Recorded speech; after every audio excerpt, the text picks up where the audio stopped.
Hello students, आज हम करेंगे एक्सरसाइज 2.5 में क्वेश्चन 7। स्टेटमेंट देखेंगे पहले। उपयुक्त सरल समीकरण प्रयोग करके निम्नलिखित के मान ज्ञात कीजिए। अब यहाँ पे सरल समीकरण का यूज करना है।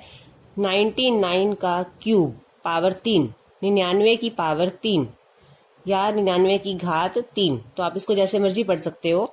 99 की शक्ति 3, 99 की पावर 3, 99 की घात 3। इसे अब हमें मान ज्ञात करना है। घात 3 का मतलब होता है कि 99 गुना 99 गुना 99, लेकिन यहाँ पे हमें सरल समीकरण यूज करनी है। तो सरल समीकरण यूज करके हम घन कैसे ज्ञात कर सकते हैं। 99 का घन ज्ञात करने के लिए हम 99 को कुछ इस तरह से लिखेंगे कि ब्रैकेट में 2 टर्म आ जाए। 99 को बदल देंगे, उसकी जगह हमने लिखा 100 माइनस 1। अब 100 माइनस 1 देखो क्या होता है, 99 ही होता है। तो यानी 99 को लिखा जा सकता है 100 माइनस 1। तो इस तरह से हमने इस टर्म को इस टर्म में चेंज कर दिया ताकि हम सरल समीकरण यूज कर सकें। अब यहाँ कौन सी सरल समीकरण लगती है, आपने कई सरल समीकरण पढ़ ली हैं, उनमें से आपको चूज करना है कि ये किस सरल समीकरण के जैसा है। आप देखो इसे पढ़ के। तो यहाँ पर मैं लगा रही हूँ, देखो क्या ये इस सरल समीकरण की तरह है। a माइनस बी का होल क्यूब, 2 टर्म है, ब्रैकेट में माइनस का निशान है, सारे की शक्ति 3 है। और फॉर्मूला हम कर चुके हैं। ये क्या फॉर्मूला है, a cube minus b cube minus 3a square b plus 3ab square. तो अब ये फॉर्मूला हम यहाँ पे यूज करेंगे। अब इसमें फॉर्मूला लगाते कैसे हैं, सरल समीकरण कैसे लगाएंगे। बराबर का निशान डालेंगे, इक्वल का साइन डालो।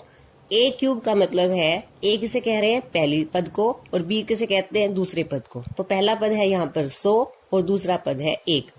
पहले पद का क्यूब यानी 100 की शक्ति 3 माइनस दूसरे पद की शक्ति 3 यानी 1 की शक्ति 3 माइनस 3। अब देखेंगे यहाँ पे कैसे लगाएंगे। a स्क्वायर पहले पद का स्क्वायर, 100 का स्क्वायर इंटू b प्लस 3, पहला पद ऐसे ही 100।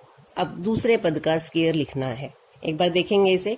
पहले पद का क्यूब माइनस दूसरे पद का क्यूब माइनस 3, पहले पद का स्क्वायर, दूसरा पद ऐसे ही लिखना है, प्लस 3, पहला पद ऐसे ही लिखना है, अब दूसरे पद का स्क्वायर करना है। एक बार तो दोनों पदों का क्यूब आएगा, फिर पहले पद का स्क्वायर, दूसरा पद ऐसे ही, फिर पहला पद ऐसे ही, दूसरे पद का स्क्वायर। और निशान ध्यान रखने हैं, कहाँ माइनस कहाँ प्लस। अब इसे हल कैसे करेंगे। 100 का क्यूब, हमने इस टर्म को 90 प्लस 9, 99 नहीं लिखा था क्योंकि यहाँ पे फिर हमें 90 का क्यूब करना पड़ता। 100 का क्यूब करना बहुत आसान है। कैसे। 100 का क्यूब का मतलब 100 को 3 बार आप गुना करोगे। अब हम क्या करते हैं, जो भी हमारी जीरो वाली रकम होती है उनमें से पहले जीरो काउंट करके लिख लेते हैं। यहाँ पे टोटल 6 जीरो है, तो यहाँ पे 6 जीरो आप लिख लो पहले। अब जो बिना जीरो वाले पद है सिर्फ उनका गुना है। 1 की गुना 1 से करेंगे 1, 1 एकम 1, तो ये आ जाएगा आपका। 1 डाल के कितनी जीरो, 6 जीरो। तो आपने अब इसे कैसे याद रखना है। यहाँ पे कितनी जीरो हैं, 2, शक्ति कितनी है 3, तो 2 जीरो 3 बार आएंगी। 2 जीरो 1 बार, 2 जीरो 2 बार, 2 जीरो 3 बार। माइनस 1 का क्यूब 1 माइनस 3, पहले 100 का स्क्वायर करेंगे। अभी बताया था शक्ति कैसे हल करेंगे। पहले 1 डाल लो, 2 जीरो का स्क्वायर है तो 2 जीरो 2 बार आएंगी, इंटू 1 प्लस 3, यहाँ पे 100 के ऊपर कोई शक्ति नहीं है, 100 ही लिखा जाएगा। 1 का स्क्वायर क्या होता है, 1। अब जो ब्रैकेट वाली टर्म है उनको मल्टीप्लाई करना है। माइनस 1 माइनस, यहाँ पे मल्टीप्लाई करेंगे 3 की गुना 1 से 3, फिर 3 की गुना 10,000 से। तो 3 की गुना 10,000 से कैसे करेंगे, 10,000 से कैसे करेंगे गुना। पहले आप जीरो डाल लो, कितनी जीरो है 4। अब किसको किससे गुना करना है, 3 को 1 से। तो इस तरह से गुना करेंगे, यानी 3 की गुना 1 से 3, जितनी जीरो है उतनी पीछे लग जाएंगी, प्लस 3 की गुना 100 से 300। अब हमने यहां देखना है, हमारे पास ये जो टर्म है 10 लाख और 300, ये दोनों टर्म प्लस के निशान की हैं और ये दोनों टर्म माइनस के निशान की हैं। तो हमें पता है कि एक जैसे निशान की रकम को हम जोड़ते हैं। तो हमने इसको और इस टर्म को तो जोड़ना है और इन दोनों टर्म को आपस में जोड़ना है, क्योंकि ये एक एक जैसे निशान की।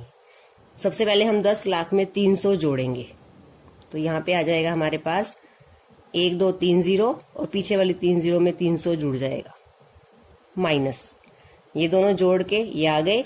अब इन दोनों को जोड़ेंगे तो जोड़ने के बाद निशान कौन सा आएगा, माइनस का। इसमें एक प्लस करना है हमें, 1 2 3 0 और चौथे 0 में एक प्लस करेंगे तो 0 में एक प्लस करेंगे 1।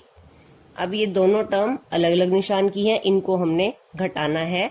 आपने 10,300,000 में से 30,001 को माइनस करना है, तो आप घटा लोगे यहां से तो आपका आंसर आ जाएगा 970,299।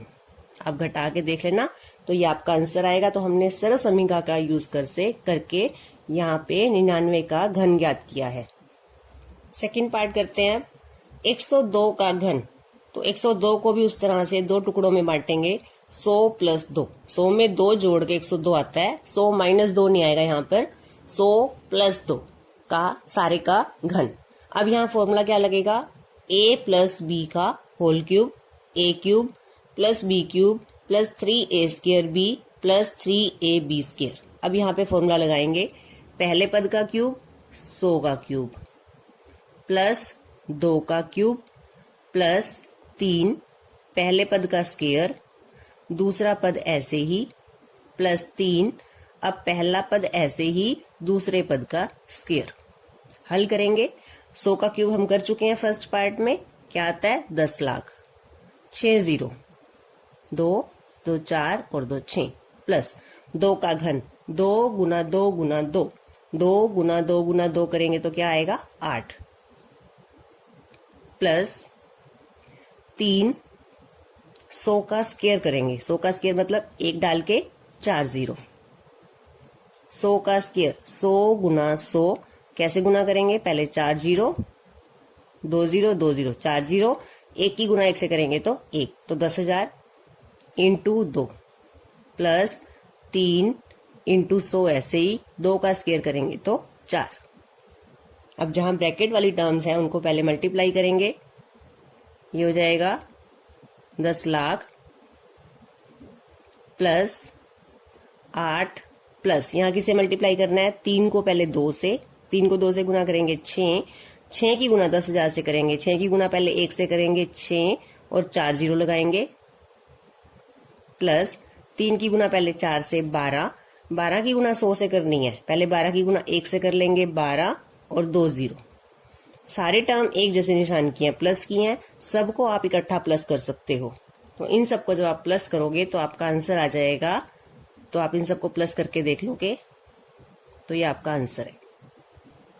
थर्ड पार्ट है 998 का घन।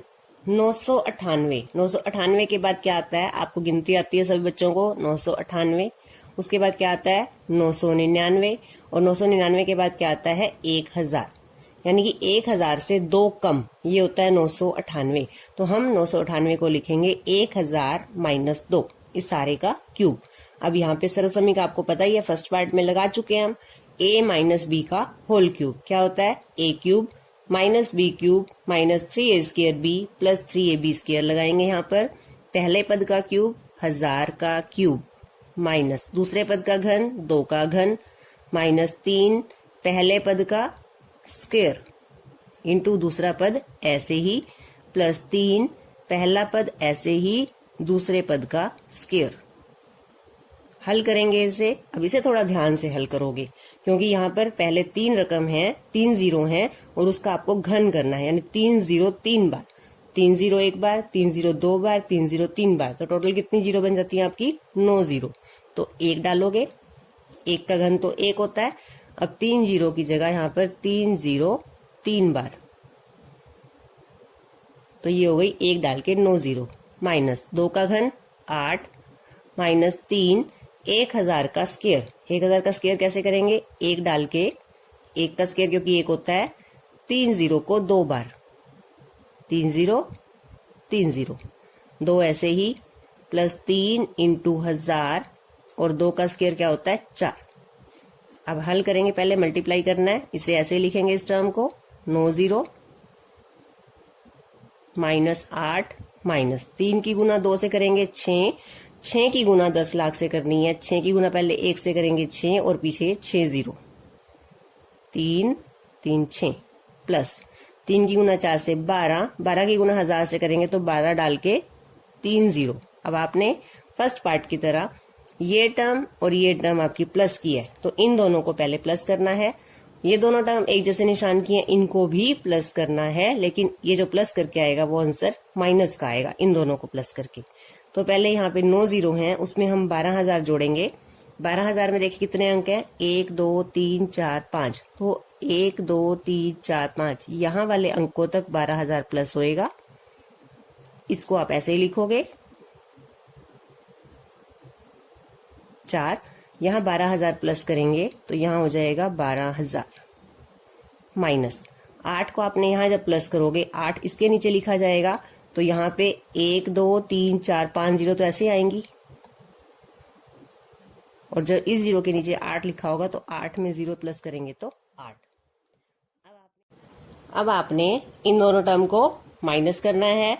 माइनस करोगे अब इसे आप अपने आप तो आप आंसर निकाल लोगे, आपका आंसर आ जाएगा। तो ये आप माइनस खुद से करके देखोगे